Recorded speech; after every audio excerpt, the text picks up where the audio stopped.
Selamat bertemu kembali dengan saya di channel The Lawyers Daily News. Saat ini kita dan saya juga tertarik untuk membahas berkaitan fenomena dan sering terjadi di masyarakat. Dan baru-baru ini juga saya membaca di media sosial bahwasanya ada anak menggugat orang tua. Nah, ini yang saya sungguh tertarik untuk memberikan pencerahan ya, karena ini yang menyangkut subjek hukum orang tua dengan anak yang berperkara di pengadilan, dan hal ini sering terjadi di masyarakat. Objek yang sering diperkarakan berkaitan masalah harta. Nah, untuk saat ini boleh kita baca berita sekilas yang saya dapatkan dari media sosial. Mari kita saksikan.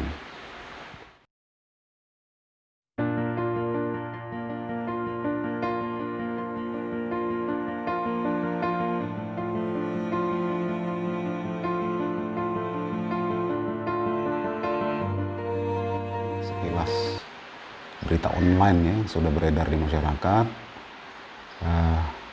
yang mana berita tersebut ibu digugat oleh ketiga anak kandungnya berkaitan masalah pembagian uang hasil penjualan rumah.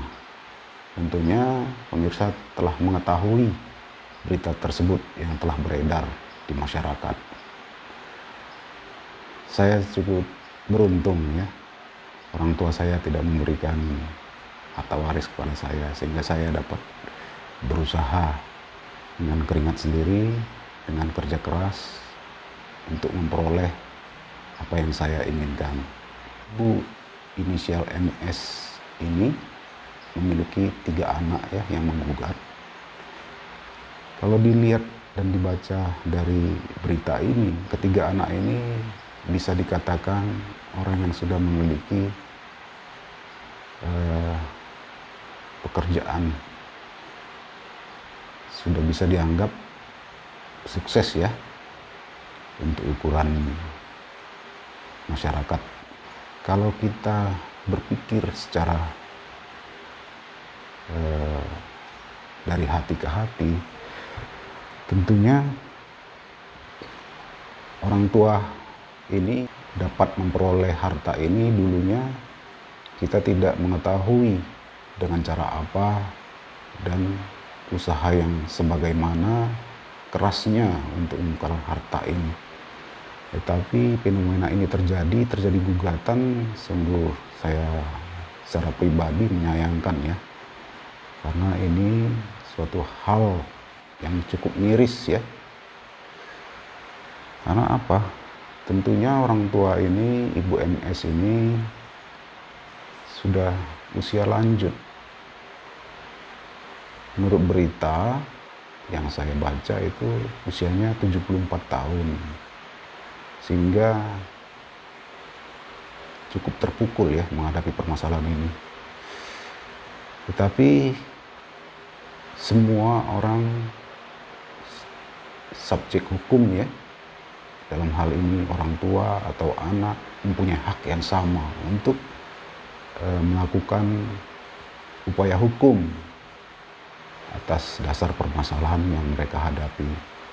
Dan pihak pengadilan juga tidak dapat menolak jika upaya hukum ini dilakukan, karena itu dilindungi oleh undang-undang untuk mencari keadilan. Saya berfokus pada permasalahan ini. Yang tertarik untuk saya bedah atau saya bahas fenomena anak menggugat orang tua. Negara memberi perlindungan terhadap anak dan orang tua melalui undang-undang. Salah satu undang-undang mengatur mengenai hak dan kewajiban antara orang tua dan anak tertuang dalam pasal 45 Undang-Undang Nomor 1 Tahun 1974 tentang perkawinan yang mengatur tentang kewajiban orang tua kepada anak, dan dalam pasal 46 undang-undang tersebut mengatur tentang kewajiban anak kepada orang tua. Jadi undang-undang ini mengatur antara kewajiban orang tua kepada anak dan anak kepada orang tua. Negara juga telah memberikan perlindungan terhadap anak di dalam Undang-Undang Nomor 23 Tahun 2002 tentang perlindungan anak. Junto Undang-Undang Nomor 35 Tahun 2014 tentang perubahan atas Undang-Undang Nomor 23 Tahun 2002 tentang perlindungan anak.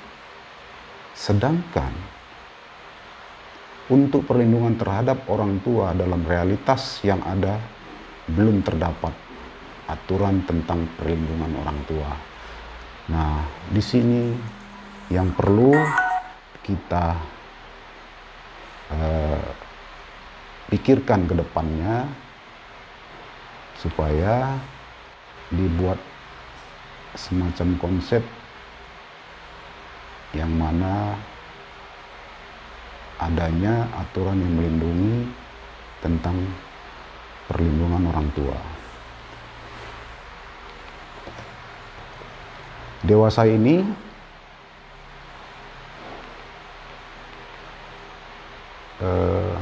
banyak ditemui kasus antara anak dan orang tua. Contohnya ya, Princess Gusti Santang Amin, anak dari tergugat bernama Titin Suartini, usia 48 tahun, memperkarakan sang ibu atas kasus perebutan rumah tinggal di perumahan Taman Cibalagung, Kelurahan Pasir Jaya, Bogor. Dan ada juga kasus yang dialami oleh nenek Fatimah berumur 90 tahun.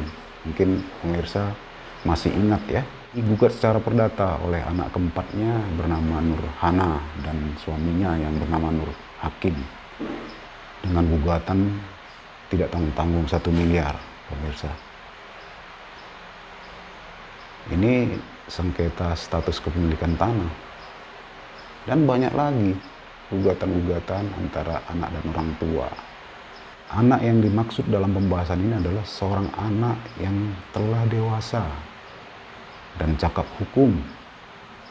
Dan pada prinsipnya semua anak yang sudah dewasa adalah subjek hukum yang bebas melakukan perbuatan hukum dengan siapapun, termasuk kepada orang tuanya.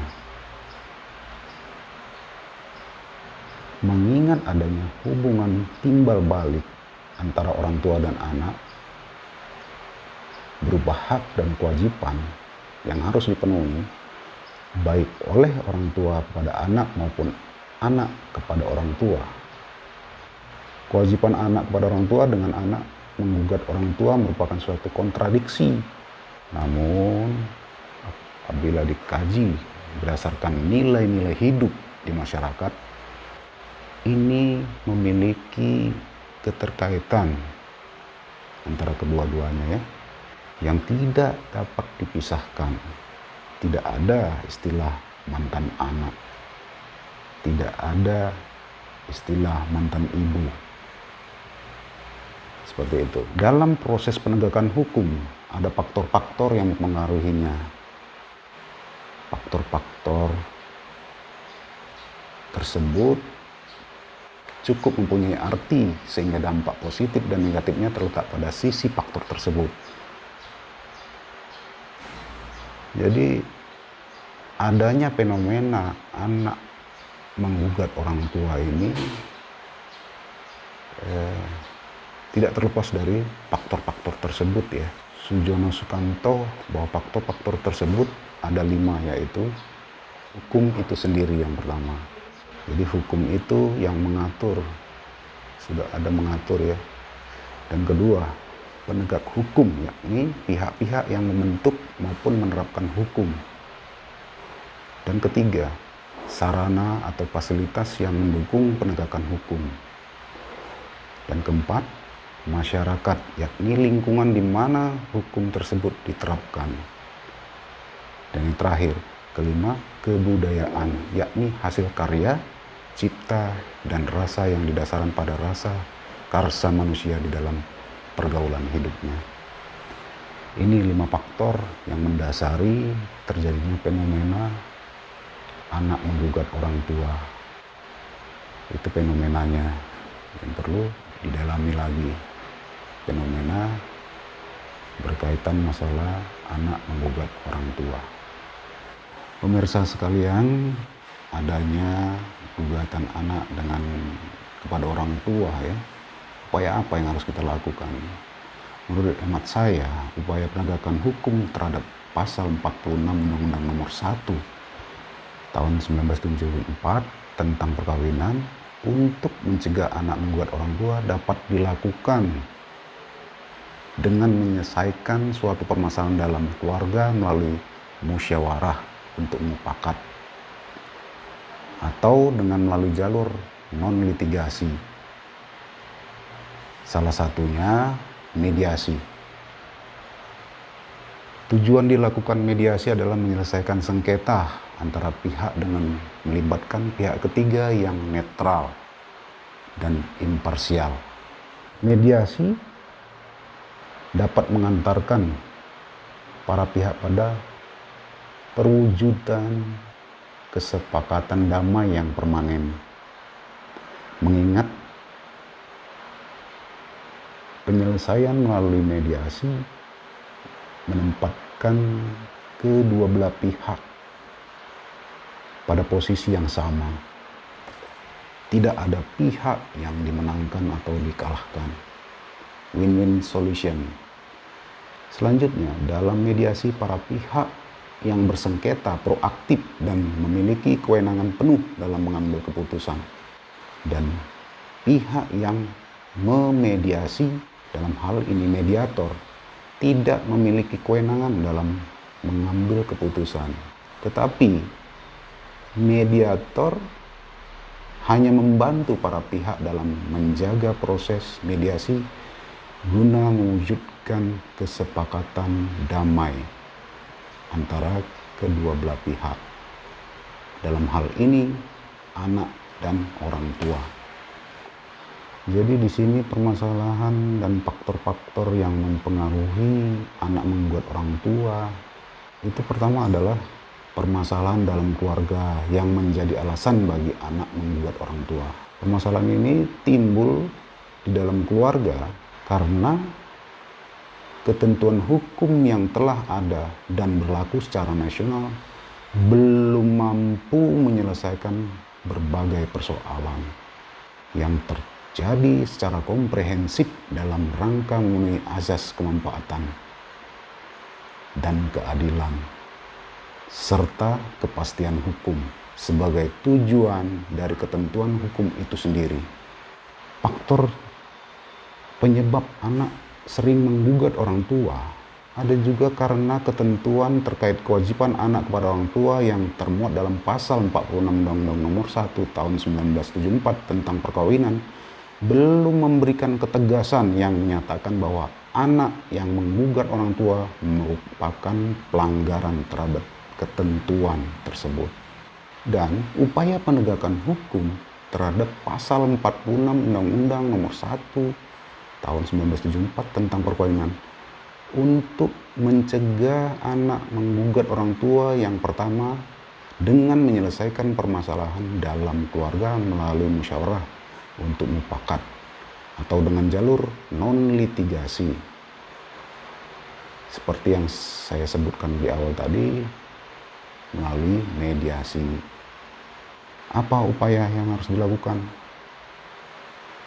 Dengan merumuskan kebijakan hukum lanjutan sebagai penjabaran pasal 46 Undang-Undang Nomor 1 1974 tentang perkawinan. Jadi seperti itu yang perlu kita jelaskan, perlu kita sampaikan sebagai pengetahuan kita untuk mengatasi perkara antara anak dengan orang tua. Ini lebih ditekankan kepada pihak yang memediasi, ya, dalam hal ini mediator, untuk menyelesaikan masalah ini dengan cara musyawarah. Karena hal ini sangat penting untuk dilakukan